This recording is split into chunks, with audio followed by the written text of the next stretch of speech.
saudara-saudara Tionghoa atau orang Cina itu dalam berbisnis itu masih memegang teguh falsafahnya.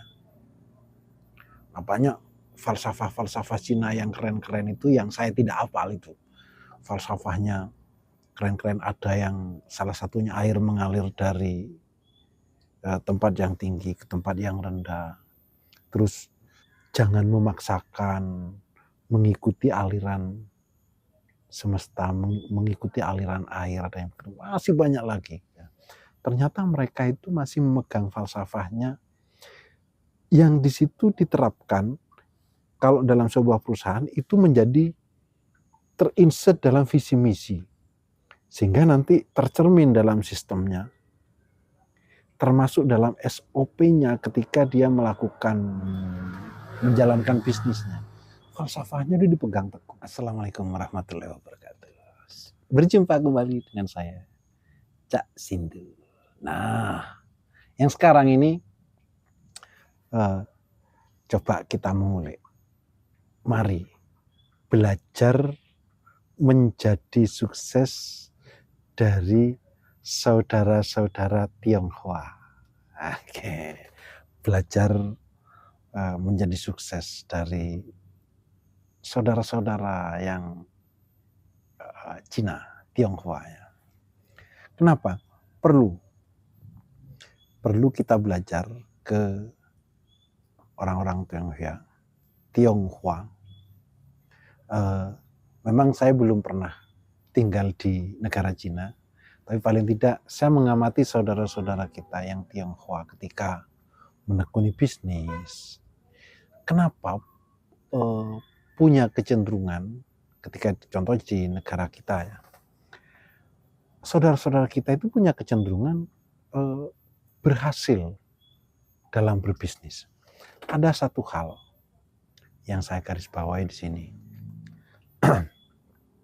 Pertama, dari pembacaan saya, saudara-saudara Tionghoa atau orang Cina itu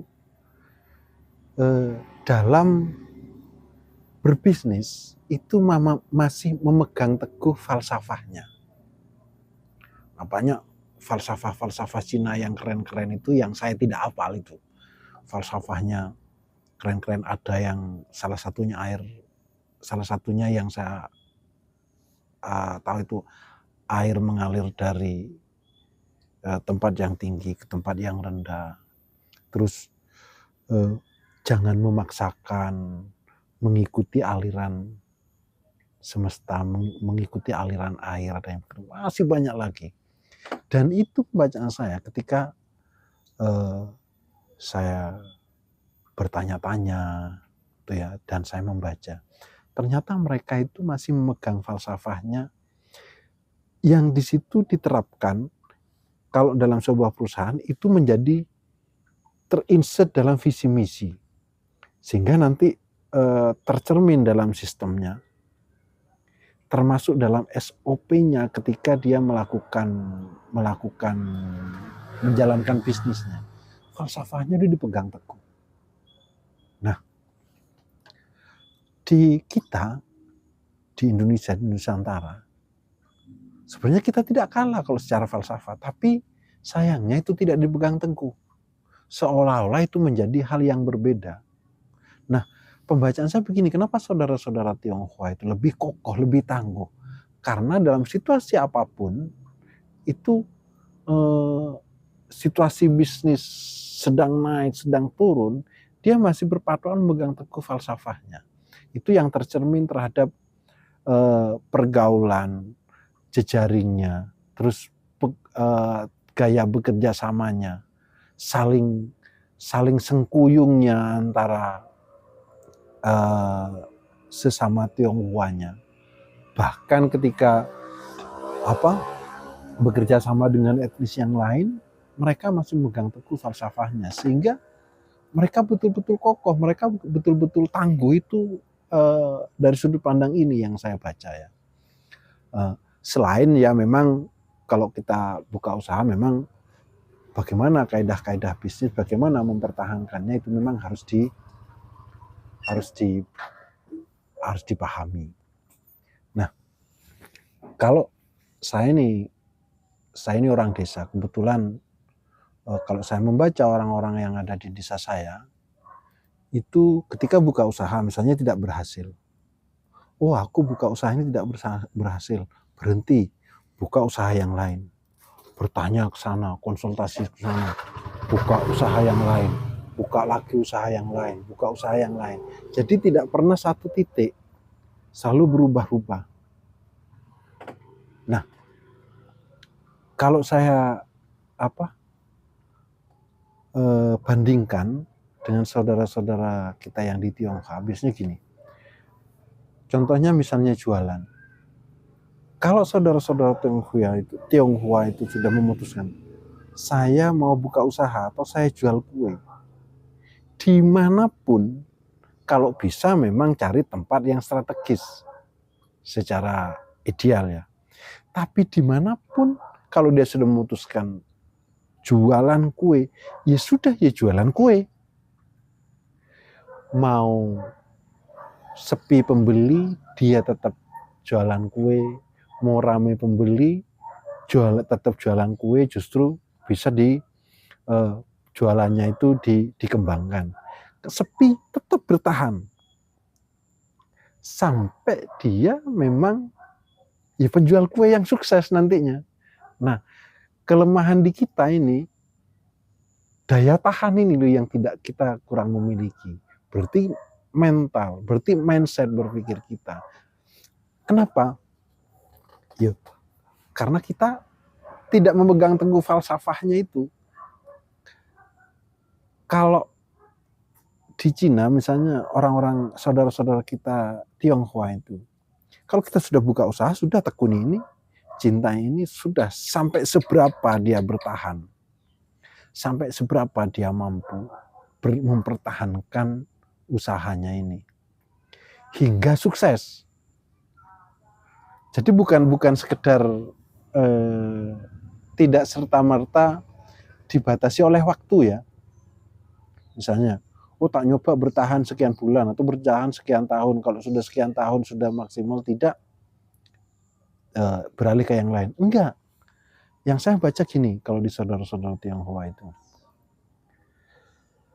ketika misalnya jualan spare part atau jualan ban motor atau jualan barang pecah belah atau jualan perabotan rumah tangga, ya sudah, jualan perabotan rumah tangga, bertahan dia sampai mengukur kekuatannya sambil memegang falsafahnya itu, memegang teguh falsafahnya sampai sukses.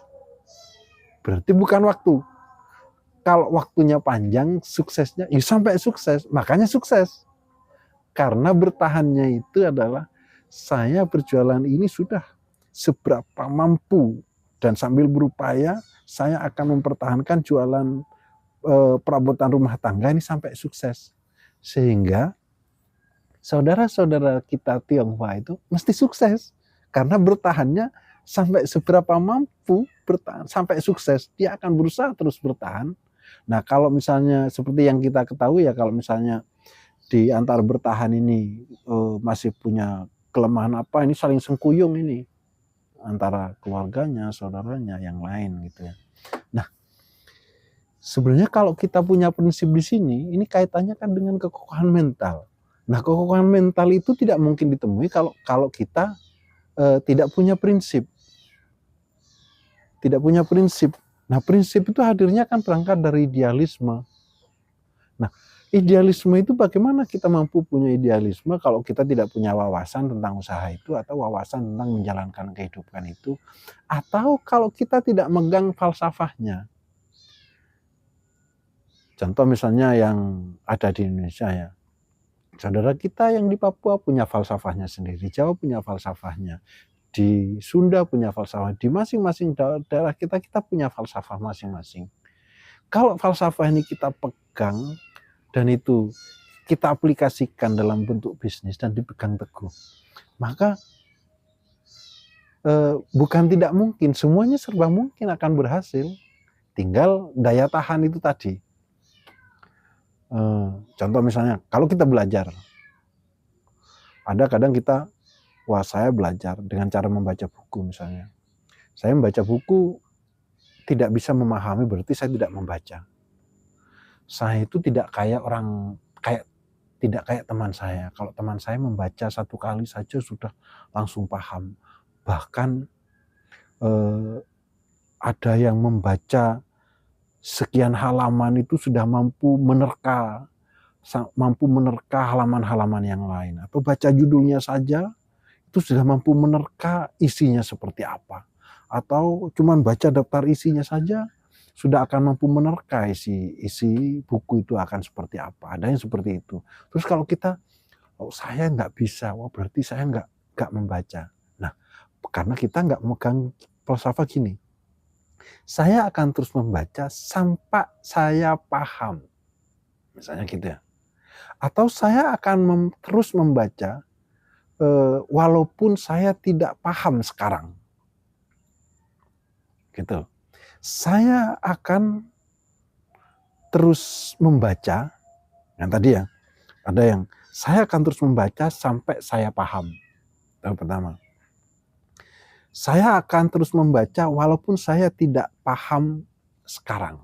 Oke. Terus ini, saya akan terus membaca walaupun saya tidak paham. Kayaknya ini hal yang lucu ya. Apa gunanya membaca buku kalau tidak paham? Gitu. Biasa ada yang komentar begitu. Nah, coba ini dipegang terus. Saya akan terus membaca walaupun saya tidak paham. Berarti ini kemampuannya yang paling rendah. Kan tadi ada yang saya akan terus membaca walaupun saya tidak paham sekarang. Ada yang saya akan terus membaca sampai saya paham. Nah, kalau sudah memutuskan saya akan terus membaca walaupun saya tidak paham, saya percaya terhadap keputusan ini bahwa tak satu pun orang yang tidak mampu memahami ketika sudah memutuskan akan terus membaca. Nah, kenapa saya selalu menggunakan pembacaan saya? Karena kemampuan untuk membaca ini kadang kita kurang. Nah, biasanya kalau di negara kita ini minat baca itu ada, tapi daya bacanya yang kurang. Daya ini loh. Nah, terkait dengan daya ini kan kekuatan. Jadi kalau daya yang terkait dengan durasi, dengan fokus kita, maka yang mampu membuat kita menjadi daya adalah ketika orang-orang yang sudah sampai mempunyai prinsip, dia sudah sampai memiliki idealisme, dan idealisme itu lahir dari pemegangan teguh terhadap falsafahnya. Contoh misalnya kalau di Jawa itu yang sering saya ungkap juga misalnya, dununge ilmu ono ing laku. Ilmu iku lelakoni kanthi laku. Maksudnya kalau di Jawa itu begitu dununge ilmu ono ing laku, artinya yang dianggap sudah memuncak atau sampai tentang keilmuannya ketika sudah tercermin dalam sikap. Artinya begitu. Nah, kalau ini dipegang teguh, maka kayak tadi itu prinsip saya akan terus membaca itu akan terjadi walaupun tidak paham itu sampai tercermin dalam sikap. Nah, membaca bisa tekstual secara alfabetik, bisa non alfabetik ya. Nah, kayak gitu ya.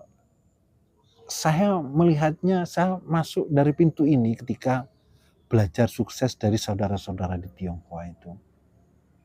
Bahkan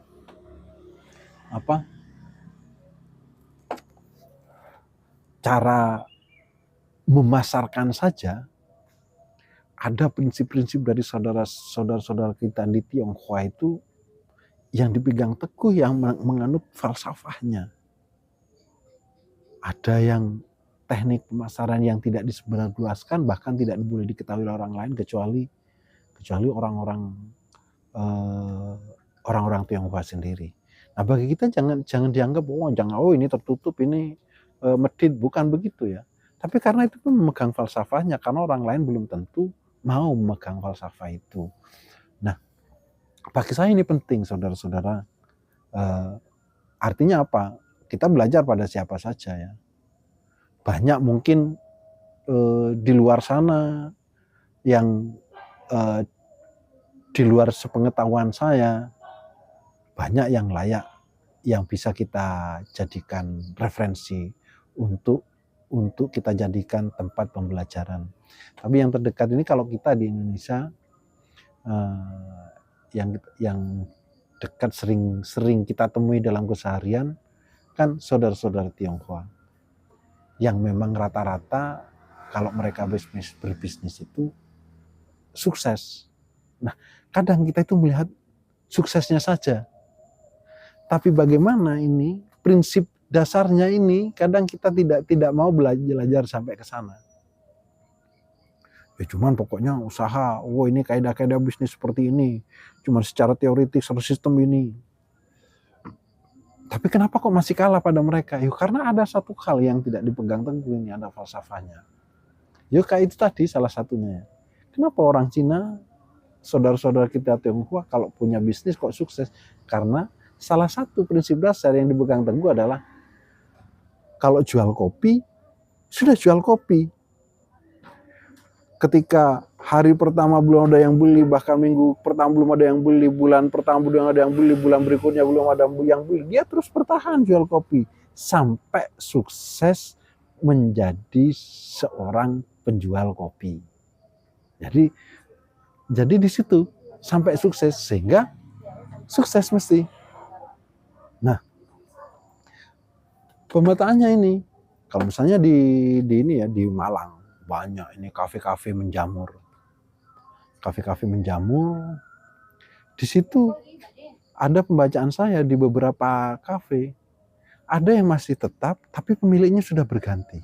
Berarti itu sudah dialihkan. Artinya apa? Daya tahannya mungkin hanya coba-coba. Nah, ada salah satu kelemahan di kita ini, kalau di kultur kita, di kultur saya khususnya ya. Hanya coba-coba, nanti syukur-syukur kalau berhasil, kalau enggak ya nggak apa-apa, ya kayak gini.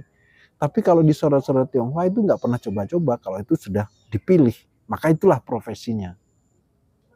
Jadi nggak gitu. Jadi ini yang perlu digarisbawahi. Apa yang dipilih sudah dipegang teguh, dipelihara, dicintai sampai pilihannya itu mampu menyukseskan dirinya. Kalau dia jual kopi, dia bisnis apa, terus berbisnis, bertahan betul sampai yang dipilih itu menyukseskan dirinya. Jadi bukan sekedar batasan waktu. Tak coba 1 tahun, aku tak berusaha bertahan 2 tahun atau 3 tahun. Bukan itu. Tapi sampai sukses. Ini loh yang keren oleh saya. Maka kalau sudah kita punya prinsip, saya akan memilih kegiatan saya A. Sampai saya sukses, sampai A mampu sukses menyukseskan diri saya. Berarti apapun yang dipilih tidak ada yang tidak sukses. Karena secara prinsip itu sudah berusaha dipertahankan sampai sukses. Jadi di situ saudara-saudara intinya. Oke, terima kasih. Penting ya belajar pada siapa saja, tapi khususnya ini dalam bidang bisnis pada saudara kita yang Tionghoa. Apapun yang kita pilih, pertahankan sampai sukses. Sehingga pilihan kita itu mampu menyukseskan kita. Terima kasih. Saya Cak Sindu. Wassalamualaikum warahmatullahi wabarakatuh.